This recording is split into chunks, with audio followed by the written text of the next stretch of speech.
the 17th of January 1944. RAF Tenga, Singapore Front Operational Corridor. British ground crews brace as the first Mosquito lifts from the runway, its twin Merlins pushing the aircraft into a rapid climb.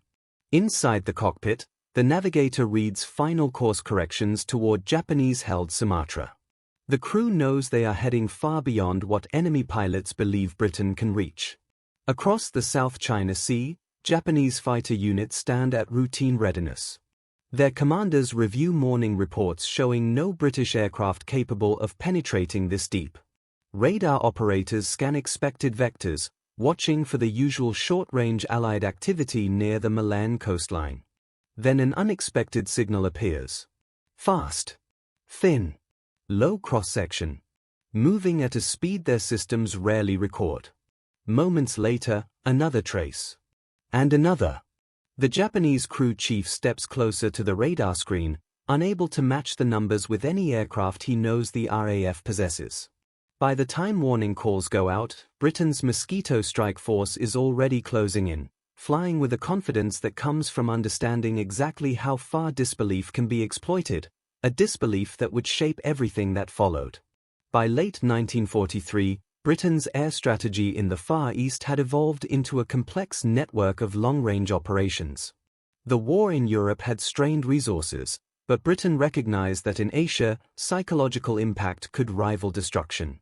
Japanese forces controlled vast stretches of territory, and their air doctrine assumed Allied attacks would remain near coastal zones. RAF planners saw an opportunity: strike deep, strike fast, and do so in ways the enemy considered impossible. The de Havilland Mosquito, nicknamed the Wooden Wonder, had already proven its value in Europe.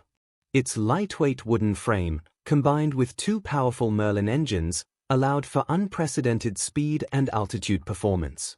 Unlike the heavy bombers that lumbered through enemy skies, the Mosquito could evade interception, carry a substantial payload, and, crucially, reach targets far beyond what Japanese reconnaissance expected. Pilots trained in Britain's tactical philosophy were encouraged to push the aircraft to its limits, flying routes that kept them under radar and well beyond enemy fighter reach. Strategic planning emphasized range. The RAF developed refueling protocols, optimized payloads, and plotted courses that relied on precision navigation. Mosquito crews underwent extensive training in dead reckoning, celestial navigation, and low-level flight. For missions over Sumatra, Java, and Malaya, they practiced maintaining strict radio silence, minimizing visual detection, and synchronizing attacks with intelligence reports about Japanese airfield activity. Commanders understood that a single mistake could expose the entire operation, but the potential payoff was too significant to ignore. Meanwhile, Japanese air forces were confident in their defensive perimeter. Bases across Southeast Asia had radar coverage, though gaps existed over the oceanic approaches. Japanese doctrine prioritized interception of large formations. Rapid, small strike forces were considered manageable or unlikely. Pilots were trained to expect daytime raids from medium and heavy bombers with predictable flight paths. The Mosquito's speed, its low radar signature, and ability to operate alone or in small pairs challenged these assumptions fundamentally. Britain's intelligence network played a key role. Intercepts, captured documents, and reconnaissance flights provided insight into Japanese patrol patterns, radar coverage, and airfield readiness. Analysts identified the blind spots that Mosquito crews could exploit. Every operation was crafted with meticulous attention to timing, departure times calculated to align with minimal enemy activity, flight paths adjusted for unexpected anti-aircraft coverage, and bombing runs planned to hit critical targets before Japanese pilots could respond. The first target selected for extended Mosquito operations was a Japanese airbase deep in Sumatra.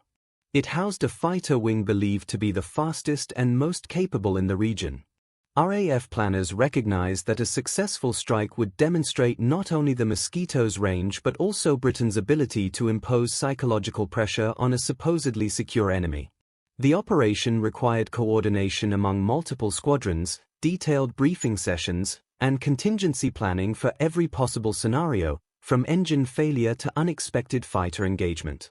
Britain's command structure in the Far East ensured strict control over these missions. Orders flowed from Air Command in India and Ceylon, filtered through operational wings that oversaw training, reconnaissance, and supply. Every pilot received personal instructions, navigators memorized maps that extended hundreds of miles into hostile territory, and ground crews prepared for rapid turnaround to maintain the element of surprise. In effect, each strike became a surgical operation, one that combined skill, technology, and audacity. The psychological preparation was as intense as the technical. Pilots were briefed that Japanese assumptions would work against them. Enemy overconfidence, combined with rigid doctrine, created a window that only the RAF could exploit. For the Mosquito crews, every flight was a test of nerve. High-speed penetration missions meant no room for hesitation. Every calculated maneuver, every second gained or lost, could determine success or disaster. This combination of superior technology, detailed intelligence, and disciplined training laid the groundwork for a campaign that Japanese pilots could scarcely imagine. By the time the Mosquito reached its first deep target, the enemy's assumptions about the limits of Allied air power would already be under threat. It was not merely a mission, it was a demonstration of Britain's ability to redefine the boundaries of aerial warfare. Japanese air strategy in Southeast Asia relied heavily on predictability. Commanders assumed that Allied attacks would be limited by fuel, range, and aircraft performance. Radar stations and early warning posts were positioned to detect formations approaching known flight corridors. Fighter units were dispersed to cover expected attack zones, and anti-aircraft batteries were concentrated around high-value installations. This confidence stemmed from years of operational experience, yet it left gaps, areas beyond immediate detection where fast, small aircraft could strike unseen. The Mosquito was designed to exploit precisely these weaknesses. Unlike conventional bombers, it could fly at high altitudes at speeds exceeding many Japanese interceptors. It could carry a bomb load capable of significant destruction while remaining agile enough to evade flak and fighters.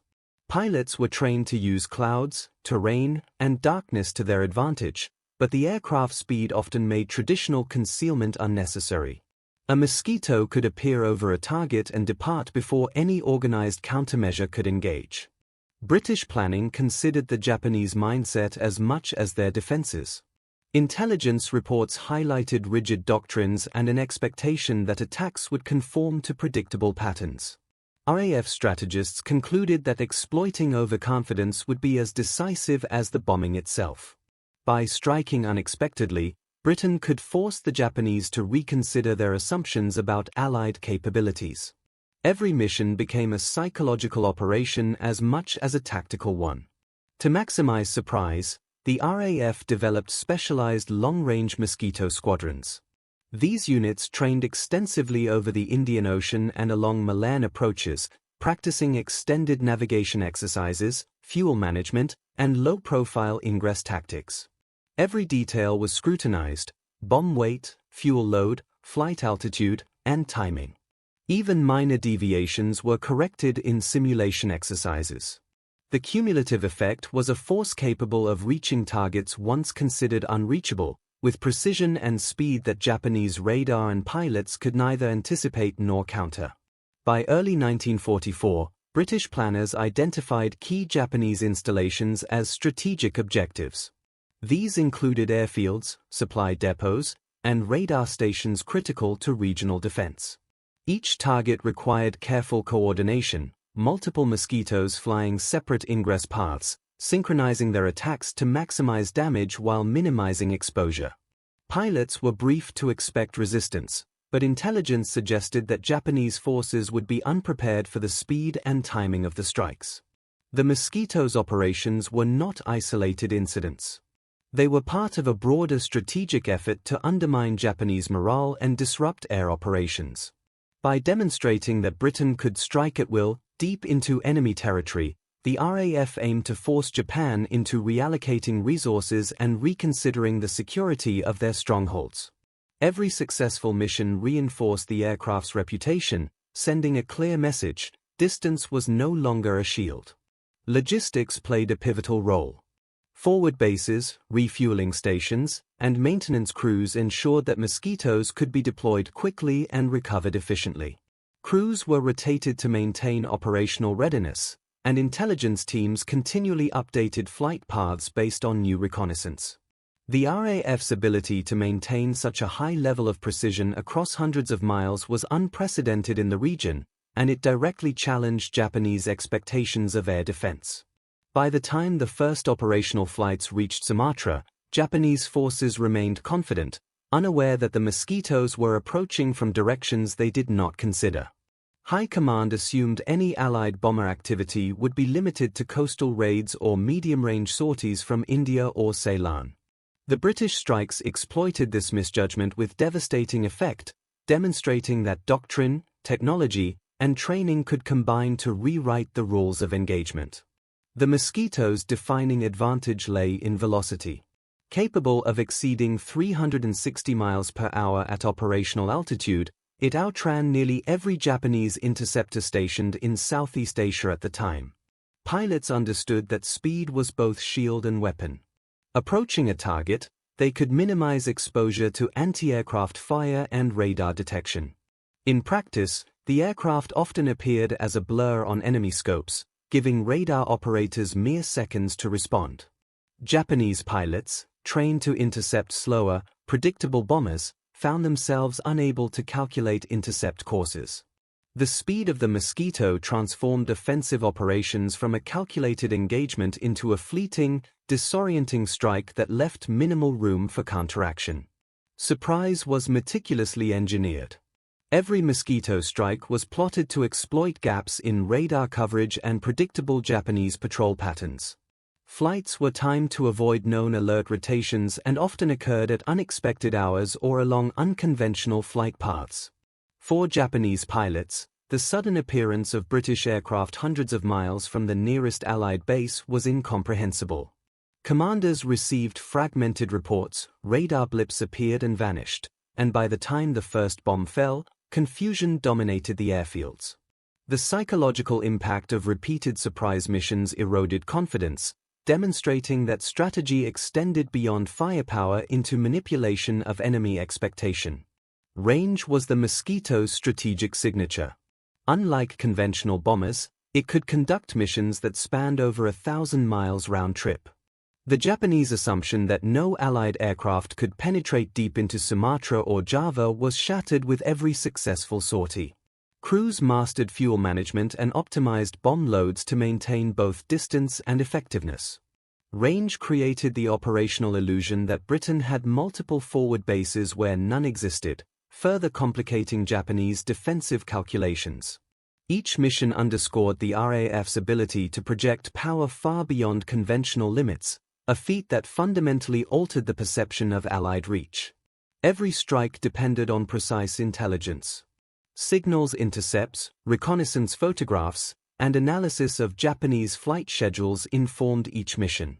The RAF leveraged these insights to map vulnerabilities and anticipate enemy reactions. For Japanese pilots, the suddenness of the Mosquito attack implied a level of surveillance they neither anticipated nor could effectively counter. Intelligence shaped not only target selection but also ingress routes and timing, ensuring that the Mosquitoes operated within windows of minimal resistance. British planners transformed raw data into operational advantage, turning knowledge into an invisible force multiplier that Japanese units could not counteract. Courage, skill, and discipline defined Mosquito crews. Pilots flew long missions over open water and hostile territory, relying on navigation, instinct, and training. The psychological weight of operating far beyond friendly lines demanded acute focus. Even minor errors could result in disaster. The human element extended to ground crews and strategists whose meticulous preparation allowed pilots to exploit every advantage. Japanese airmen, facing the sudden appearance of these fast, precise aircraft, were often caught off guard not just by the Mosquito itself but by the coordinated expertise behind each sortie. Japanese pilots entered the war with confidence shaped by prior successes. Early victories across China, the Pacific, and Southeast Asia fostered a belief in the invulnerability of their air defenses. They expected Allied bombers to operate within predictable ranges and at known speeds. The Mosquito challenged this assumption. Its rapid, long-range strikes forced Japanese airmen to confront the limits of their doctrine and adapt in real time. The psychological impact was profound. Every successful sortie chipped away at confidence, sowing doubt about the effectiveness of previously trusted tactics and defensive deployments. Japanese air strategy emphasized formation flying, layered interception, and concentrated anti-aircraft defenses. The Mosquito undermined these principles. Small, high-speed formations negated coordinated interception, while dispersed approaches exploited gaps in radar coverage. Commanders accustomed to engaging large bomber formations found their doctrine insufficient against solitary or paired Mosquitoes. RAF planners deliberately tailored missions to exploit rigid Japanese procedures, demonstrating that adherence to doctrine without flexibility could be a critical vulnerability. Initially, Japanese units struggled to respond. Attempts to scramble interceptors were often too slow. Radar operators could track the aircraft but not provide timely vectoring. Anti-aircraft batteries adjusted firing solutions after the Mosquito had already passed. Over time, Japan attempted to adapt, introducing faster fighters and revising alert protocols. Yet the Mosquito's combination of speed and strategic planning continually outpaced these adjustments. Britain's ability to iterate tactics and learn from each sortie ensured that Japanese forces were perpetually on the defensive, reacting rather than dictating the terms of engagement. The Mosquito itself represented a technological leap. Its wooden airframe reduced weight, improved speed, and lowered radar signature. The Merlins delivered sustained power across long distances, while avionics and navigation tools enabled precise operations deep into enemy territory. Japanese aircraft and radar systems, optimized for conventional bombers, struggled to detect, track, and intercept. Technology, when coupled with training and intelligence, created a synergistic advantage that Japanese units could not match, making the RAF strikes appear almost preternatural in their efficiency. Each successful operation affected both sides' morale. RAF crews gained confidence from consistent success, reinforcing a culture of daring and precision. Japanese units, meanwhile, faced frustration and anxiety. Airfield crews reported unexplained bombings, pilots were forced into reactive measures, and command struggled to maintain a coherent defensive strategy. The psychological ripple extended beyond the pilots. Even senior leadership began reassessing previously secure areas. Britain's strategic objective was not merely to destroy targets but to instill an enduring uncertainty in the enemy's mind. The 12th of February 1944. Palembang Airfield, Sumatra. At first light, British Mosquito crews completed final pre-flight checks.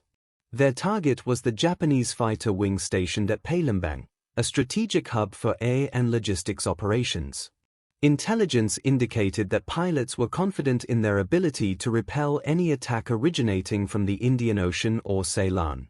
They did not anticipate a force capable of traveling over 1,000 miles, striking with precision, and withdrawing before interception. Two Mosquitoes lifted into the pre-dawn sky, quickly gaining altitude. Their flight path avoided major radar coverage, crossing open ocean with calculated precision. Navigators adjusted headings continuously, correcting for wind and magnetic deviation. The aircraft carried a combination of high-explosive and incendiary ordnance, optimized for runway destruction and hangar damage. The pilots understood that speed and timing were critical. A delay of even a few minutes could compromise the mission. Meanwhile, Japanese radar posts detected blips moving faster than expected for conventional bombers. Confusion spread among operators, visual confirmation was delayed. Fighter controllers scrambled a small detachment, but their vectors were based on outdated assumptions about approach routes. By the time the interceptors gained altitude, the Mosquitoes had already altered course, exploiting radar blind spots. Ground crews at Palembang prepared for a standard alert, unaware that the aircraft approaching were not the slower formations they had trained to counter. Inside the cockpit, IF pilots maintained calm, focusing on instrument readings and predetermined waypoints. The first Mosquito descended toward its target, gliding low to avoid anti-aircraft fire. The combination of speed, altitude, and precision navigation allowed the aircraft to approach undetected until the final seconds. Bomb release was executed flawlessly, hitting the runway and adjacent fuel storage. Explosions illuminated the airfield, accompanied by secondary fires from fuel depots. Japanese crews scrambled in panic, realizing only too late that the strike had originated far beyond their expected defensive perimeter. The second Mosquito followed a parallel course, targeting hangars and aircraft shelters. Its ordnance struck parked fighters with surgical accuracy. Within minutes, multiple Japanese aircraft were destroyed, and the runway sustained critical damage. The speed and coordination of the attacks left minimal opportunity for an organized defense. Communications between command and radar stations revealed fragmented, contradictory reports. Commanders struggled to piece together the magnitude and origin of the assault. This operation was the culmination of months of preparation. RAF crews executed the plan with a level of precision that Japanese pilots had neither trained for nor anticipated. The Mosquito's combination of velocity, range, and tactical surprise undermined every assumption that had guided Japanese air defense strategy. Ground crews attempted emergency repairs, but the damage to runways and fuel storage was extensive. Fighter response times, already delayed, became irrelevant in the face of Britain's carefully orchestrated strike.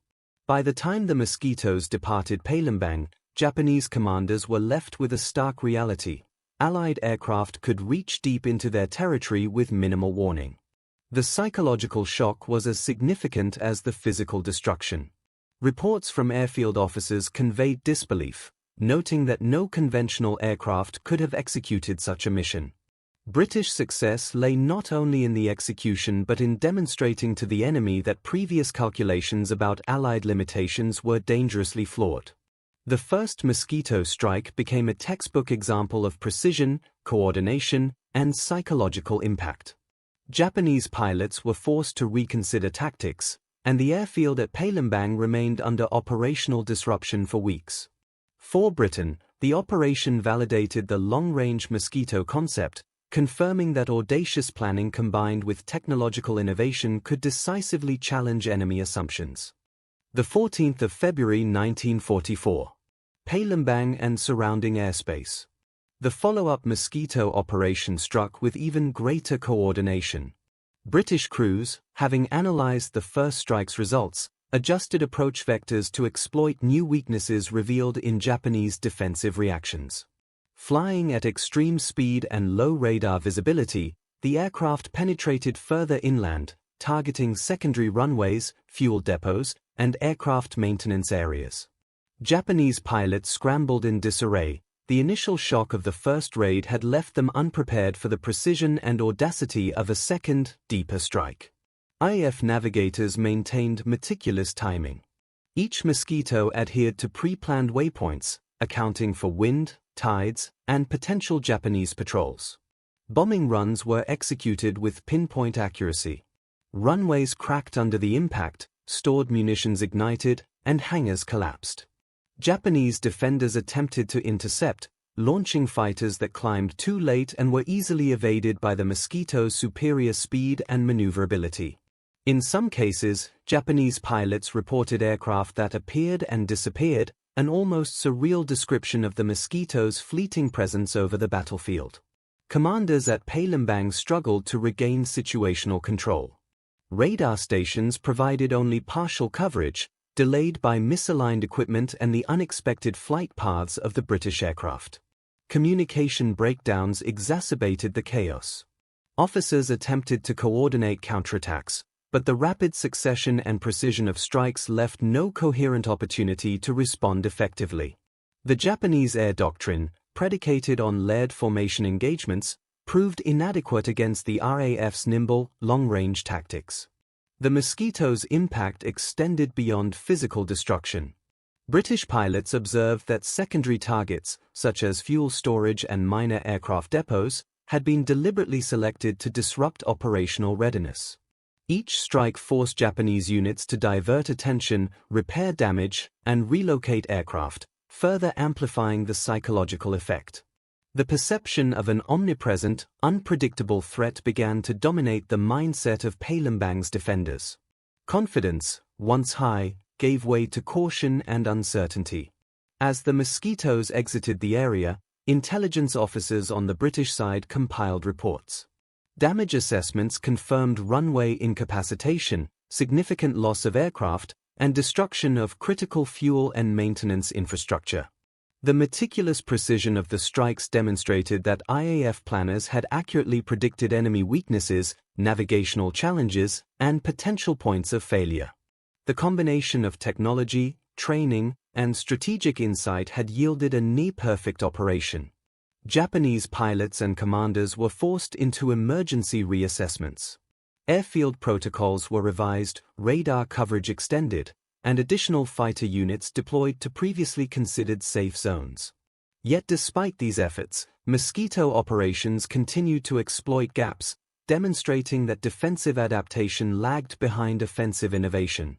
The RAF strikes highlighted a fundamental shift. British forces had moved beyond conventional constraints, achieving deep penetration and operational disruption that reshaped the Japanese understanding of Allied capabilities.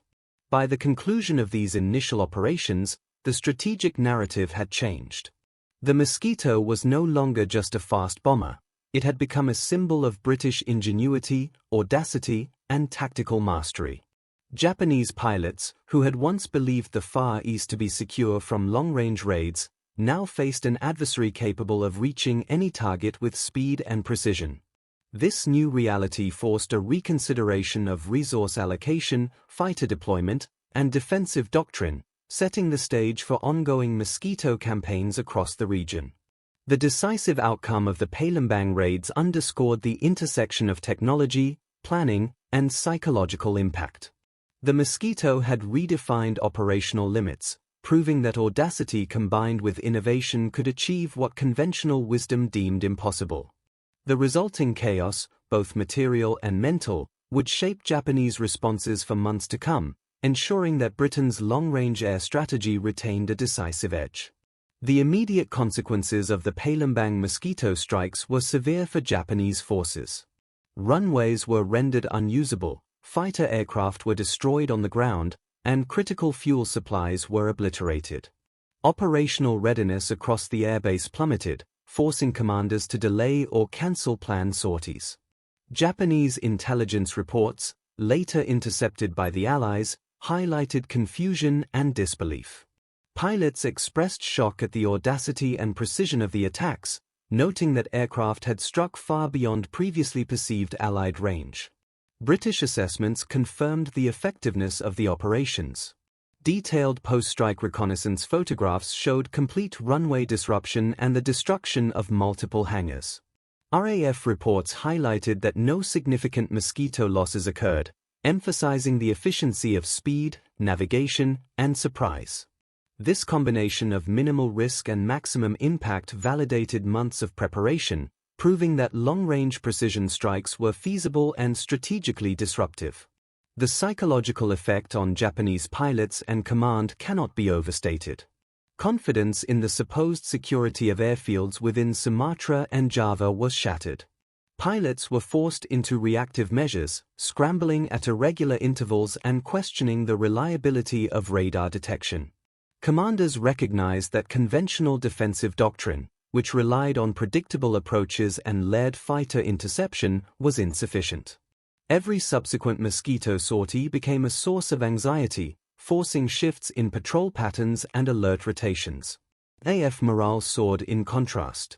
Pilots gained confidence from executing missions that tested endurance, navigation skill, and precision under extreme conditions.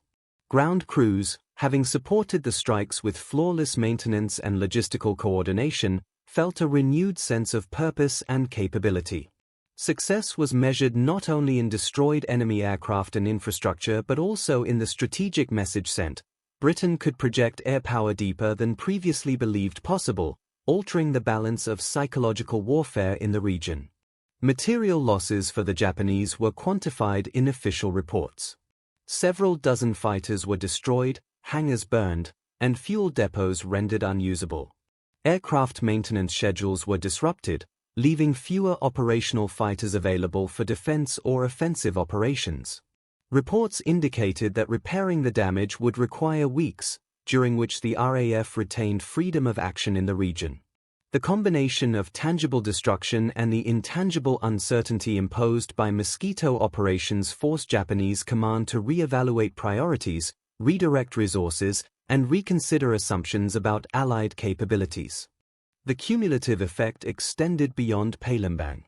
Surrounding airfields and logistical hubs adjusted defensive postures, diverting attention and resources in response to Mosquito strikes.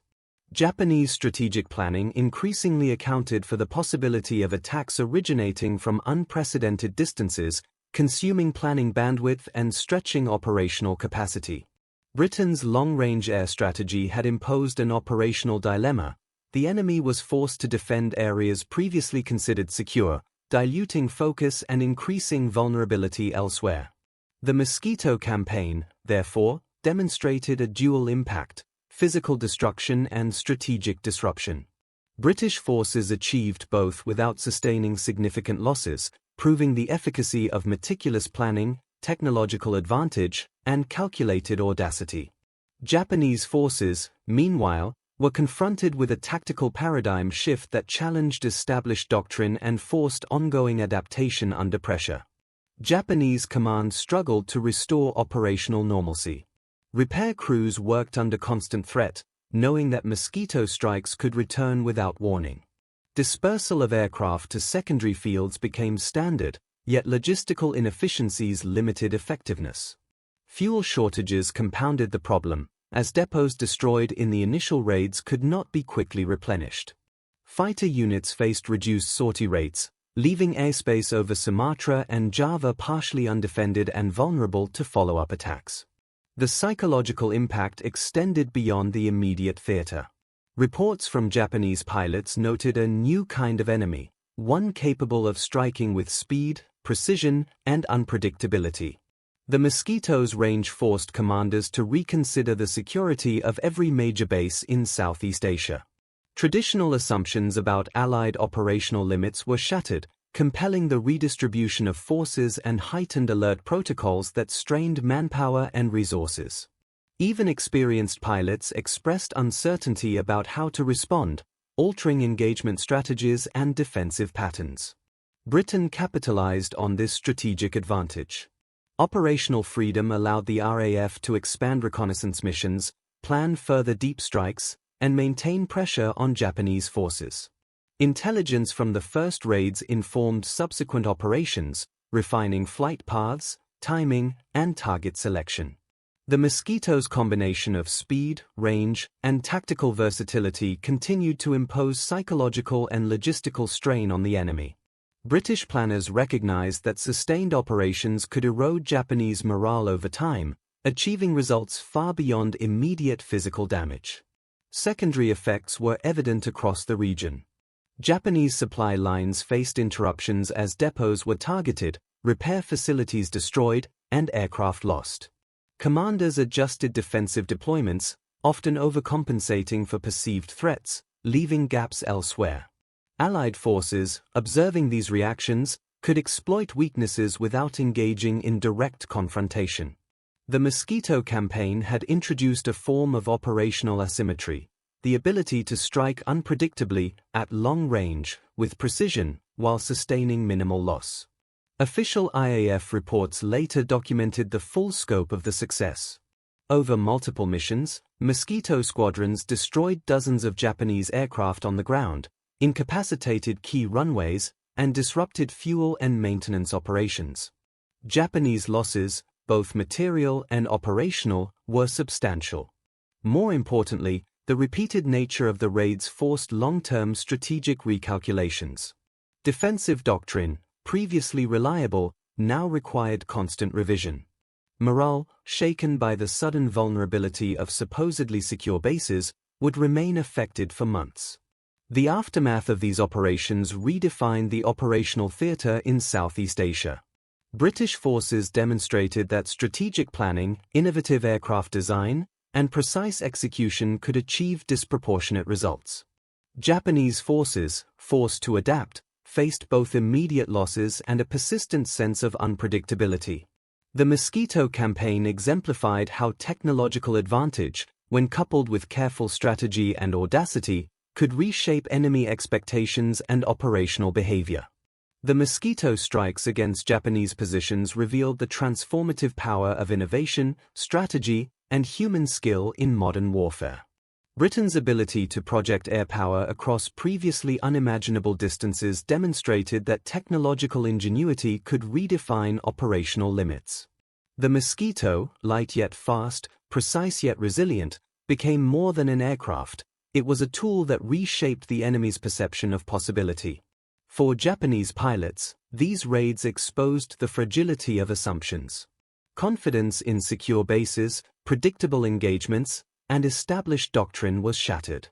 The shock of sudden, precise attacks forced commanders to confront the reality that distance and prior experience no longer guaranteed safety. Every mission was a lesson in unpredictability, compelling rapid adaptation under pressure. The psychological impact, though intangible, proved as decisive as the physical destruction. The human element remained central. RAF crews undertook long, dangerous flights over hostile territory, relying on training, judgment, and discipline. Ground crews, planners, and intelligence officers combined expertise to produce operations that were simultaneously daring and methodical. This cohesion of skill and technology transformed individual courage into collective strategic effect, producing results that no single factor could achieve alone. Strategically, the Mosquito campaign underscored the importance of adaptability. Britain demonstrated that audacity, when guided by intelligence and executed with precision, could overcome numerical and positional disadvantages. The Japanese response, constrained by doctrine and surprise, highlighted how rigidity can become a vulnerability when faced with innovation. This dynamic would echo across subsequent engagements in the Far East, influencing both planning and morale. Ultimately, the Mosquito raids left a lasting imprint on military history. They were a testament to the intersection of human ingenuity, technological advancement, and psychological warfare.